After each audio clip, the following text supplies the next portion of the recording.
zava-tsoa sady mahita sitraka amin'ny Jehovah.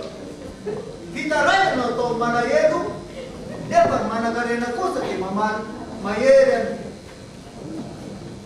Zay maro sakaiza tsy maintsy trapahoriana fa misy sakaiza tia sy mifikitra noho ny rahalahiny azy.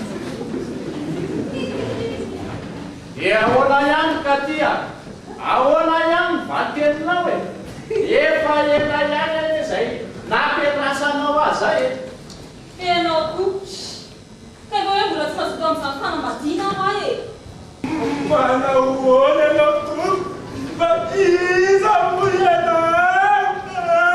Vahina. Vahina eto an-tanàna. Vahina eto amin'ny volany amin'ny eto amin'ny tany moa zany. Mahafinaritra ny vateninao. Tena raitra. Mangataka zay mba foy ary ramosea. Speko anao e. Ny tompany ombanao e. Mangataka ramosea midinay ofo. Madama fa tongotra roapolo fotsy ramosea. Sarany sy.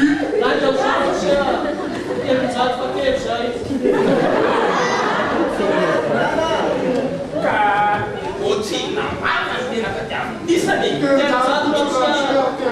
Tena fotsiny zany. Efijato isan'olona fotsiny nomena ramosea dia lavitra. Arivo aliany zany a. Raena matsy! Omena fa amerena dia sy hijanona fotsiny ramosea omena. Elasy zay. Raha sokoto mandelaka be. Vita. Fa inona mahory anisany e? Vola!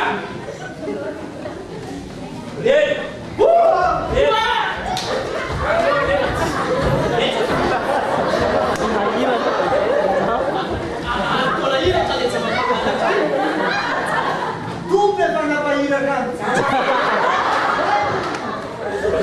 Ary amin'ity sahatany amin'izao fotoana izao ity a, dia ity le tena. Hitanao? Misaotra anareo. Misaotra betsaka. Andeha zao dia zao fa efa kely sisa ny fotoana azoko mijanona ety.